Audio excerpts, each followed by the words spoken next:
दोस्तों, आज मैं आपको पारिवारिक कहानियाँ श्रृंखला की कहानी नंबर 51 सुनाने जा रही हूँ, जिसका शीर्षक है एहसान। तो चलिए कहानी की शुरुआत करते हैं। पर कहानी सुनने के पहले कृपया वीडियो को लाइक, शेयर और चैनल को सब्सक्राइब करना ना भूलें। हेलो विपिन बाबू, मैं निम्मो भाभी बोल रही हूँ। शिवानी बहुत बीमार है। यहाँ के डॉक्टर को दिखाया तो उन्होंने कहा है कि शहर में किसी बड़े डॉक्टर को दिखाओ। इस सरकारी अस्पताल में उतनी सुविधाएं नहीं हैं। आप क्या कहते हैं बाबू? दूसरी तरफ से विपिन ने कहा, भाभी, ये भी कोई पूछने की बात है? कल शिवानी को लेकर यहाँ आ जाइए। बच्ची का सही समय पर इलाज जरूरी है। मैं कविता को भी इस बारे में बता दूंगा। अभी वो बच्चों के साथ मार्केट गई है। धन्यवाद बाबू, निम्मो ने बोलकर 2 आंसू जमीन पर गिरा दिए। भाभी, आप कैसी बात कर रही हैं?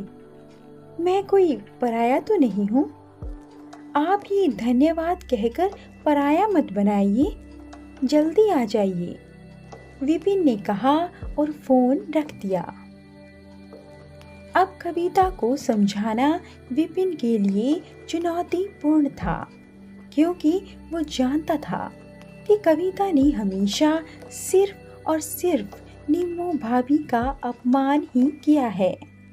आज भी वो दिन याद है जब कविता ने पहले ही दिन निम्मो भाभी को नौकरानी कहकर संबोधित किया था। वो तो भाभी का बड़प्पन था जो उन्होंने कविता की बातों का बुरा नहीं माना। आज भी वो भाभी को पसंद नहीं करती है। वो लोगों को उनके कपड़े, तौर तरीके, रहन सहन के हिसाब से ही उनका आकलन करती है, ना कि उनके व्यवहार से।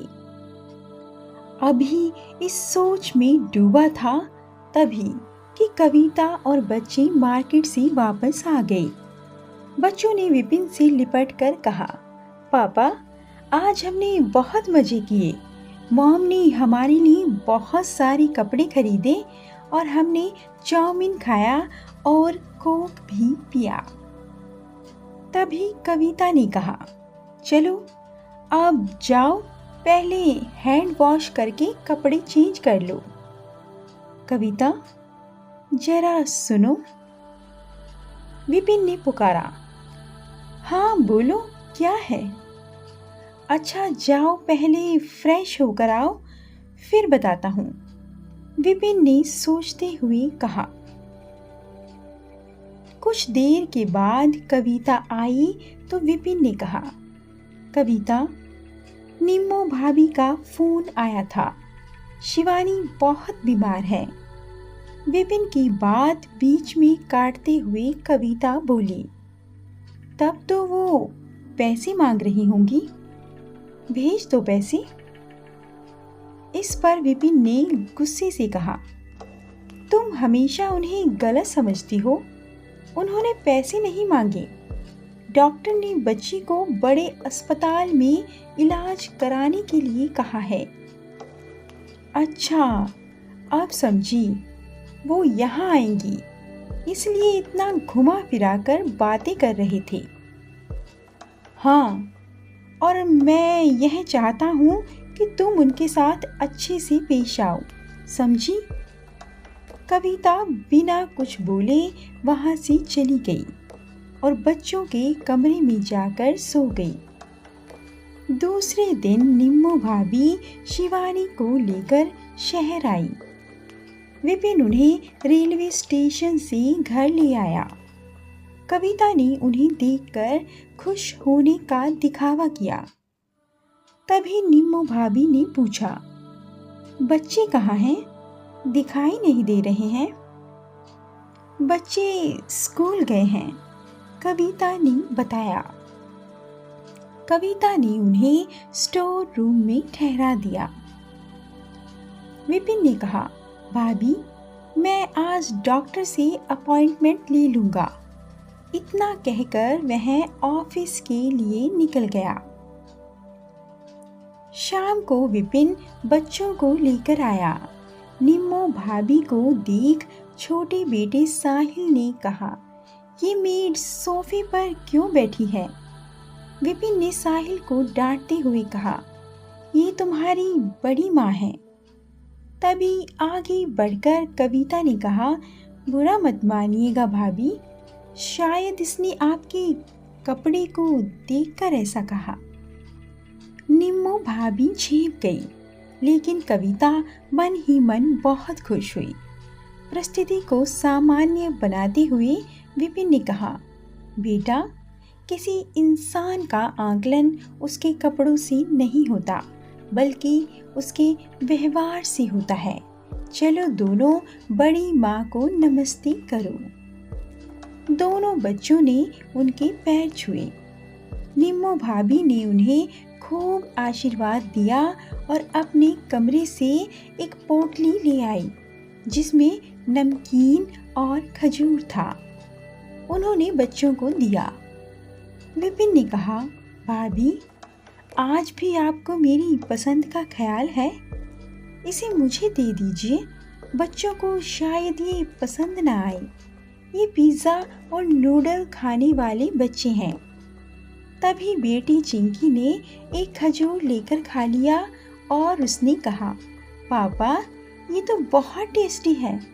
मम्मा, आप खजूर क्यों नहीं बनाती? कविता मन ही मन आग बबूला हो गई। दूसरे दिन विपिन निम्मो भाभी को लेकर अस्पताल पहुंचा। वहां शिवानी का इलाज हुआ और कुछ ही दिन में शिवानी अच्छी हो गई। इधर बच्चे अपनी बड़ी माँ और बहन शिवानी से घुल मिल गए। कुछ दिन बाद निम्मो भाभी जाने लगी तो उन्होंने कविता से कहा, तुम्हारा बहुत धन्यवाद बहू, तुमने हमारी इतनी मदद की। बच्चे तो रोने लगे बड़ी माँ को पकड़कर। साहिल कहने लगा, अभी मत जाइए, और चिंकी शिवानी दीदी के लिए रोने लगी। मम्मा, आप बोलो ना, बड़ी माँ और शिवानी दीदी अभी नहीं जाएं? कविता ने बच्चों की बातों को अनसुना कर दिया। विपिन की तरफ देखते हुए निम्मो भाभी ने कहा, हम तुमसे मिलने आए ना। अब बड़ी माँ को अपने बच्चों के आने का इंतजार रहेगा गर्मियों की छुट्टियों में। विपिन ने सहमति दे दी। नम आंखों से निम्मो भाभी ने बच्चों से विदाई ली। मम्मा, मुझे कुछ खाने को दो ना, साहिल ने कहा। क्यों, अब मम्मा याद आ गई? जाओ अपनी बड़ी माँ से मांग लो, चिढ़ते हुए कविता ने कहा। कविता, कितना जहर उगलोगी? देखा, तुम्हारे दिए संस्कार पर भाभी का प्यार भारी पड़ गया। बच्चे कितना घुल मिल गए थे, क्योंकि उन्होंने इन्हें अपना समझा। जो अपनापन तुम्हारी तरफ से निम्मो भाभी के लिए नजर नहीं आया। विपिन ने गुस्से में कहा, बस जितना मैं अच्छी बन सकती थी उतना बनी। उनका क्या, हमारे कितने पैसे खर्च हुए, हमारा एहसान कभी नहीं चुका पाएंगी। ओ, अब समझ आया सारा माजरा। तुम्हें सिर्फ पैसे से मतलब है तो सुन लो। चुका दिया है तुम्हारा एहसान उन्होंने, एक पैसा मुझसे नहीं लिया, समझी तुम? ये कहो कि तुम उनका एहसान जिंदगी भर नहीं चुका पाओगी। भैया की ना रहने पर भी भाभी ने कभी मुझसे सहायता नहीं ली, और आज जो ऐश आराम की जिंदगी तुम बसर कर रही हो ना, ये भैया भाभी की ही बदौलत है। तुम हमेशा रिश्तों को पैसों के तराजू में तोलती हो। व्यक्ति तुम्हारे लिए महत्वपूर्ण नहीं है। कभी ठंडे दिमाग से मेरी बात पर गौर करना। तुम्हें अपना असली चेहरा नजर आएगा।